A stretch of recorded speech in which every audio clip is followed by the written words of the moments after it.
महात्मा फुले आणि सावित्रीबाई फुले यांना भारतरत्न देण्याची मागणी केली आहे। आपण सामाजिक न्यायामध्ये आपलं काय राज्य सरकारने त्या संदर्भात काय? महात्मा फुलेंना आणि सावित्रीबाई फुलेंना भारतरत्न देण्यास काही हरकत नाही। आमचा त्यांना पाठिंबा राहील। समाजसेवक म्हणून त्यांनी केलेलं कार्य निश्चितच अत्यंत चांगलं आहे आणि यासाठी लागलंच तर आम्ही त्यांच्याबरोबर या सगळ्या प्रकरणाचा पाठपुरावा सुद्धा करू।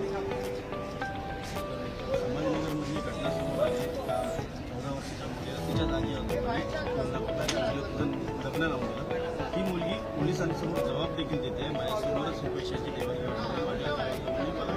तर पोलीस एफआयआर करत देखील पायऱ्यांवरती आंदोलन केलेलं आहे। महिला राज्याच्या असुरक्षित आहे त्या संदर्भात निदर्शन माग कसा असं नाहीये। आम्ही सरकार हे प्रत्येक गोष्टी प्रत्येक घटनेवर लक्ष ठेवून आहे। कोणतीही घटना घडो त्यासाठी सरकार खंबीरपणे ज्यांच्यावर अन्याय अत्याचार झाला त्यांच्या पाठीशी उभं आहे आणि त्यांना न्याय द्यायच्या भूमिकेत आहे। विरोधकांना फक्त राजकारण करायचं आहे म्हणून ते राजकारणाच्या दृष्टीने त्या वक्तव्य करतात। मुळामध्ये जी घटना घडतात या घडू नये यासाठी सरकार सुद्धा प्रयत्नशील आहे।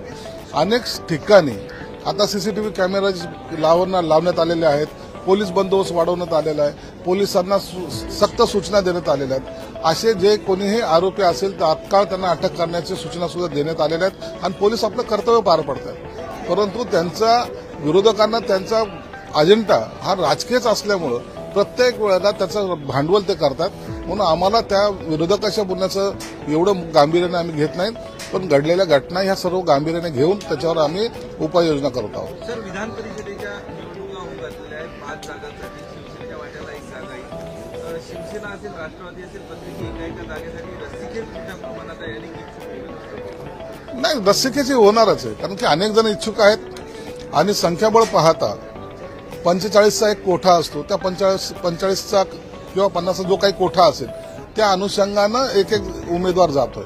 म्हणून आता यामध्ये कुणाला द्यायचा याचा निर्णय त्या पक्षाचे प्रमुख घेतील।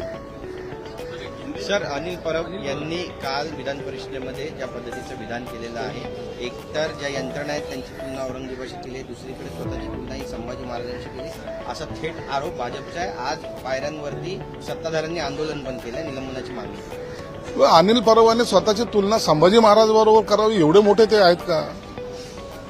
कोणीही त्यांची संभाजी महाराजांशी किंवा शिवाजी महाराजांशी कोणी महापुरुषांशी तुलना करणं हे गैर आहे। तुम्हाला काय छळलंय?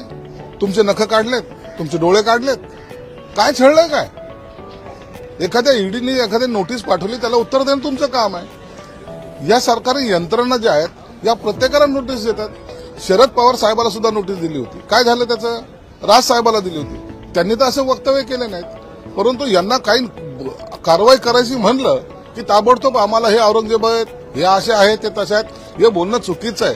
तुम्ही गैरकृत्य करू नका, तुम्हाला कोणी छेडणार नाही, परंतु तुम्हाला सर्व भ्रष्टाचार करायचा। तुमचे महान नेते जेलमध्ये जाऊन आले 3 महिने, त्यांनी गेले ते म्हणे नाही ते गेले ते ठीक आहे परंतु मी जाऊ शकलो नाही, म्हणजे ते कमकुवत असं आहेत हे तर त्यांनी मान्य केलेलं आहे। आणि म्हणून ह्या पत्राचाळ्या असेल, महानगरपालिकेचे घोटाळे असतील, याची सगळ्याची चौकशी चालली आणि हे प्रोसेसचा भाग आहे। आता यापुढे सुद्धा ती प्रोसेस कंप्लीट जेव्हा होईल त्या टायमाला उबाटातले अनेक लोक हे जेलमध्ये गेलेले दिसतील। नवीन घडामोडी पाहण्यासाठी आजच आम्ही मुंबईकर 24 तासला लाईक करा, सबस्क्राईब करा आणि अपडेट रहा।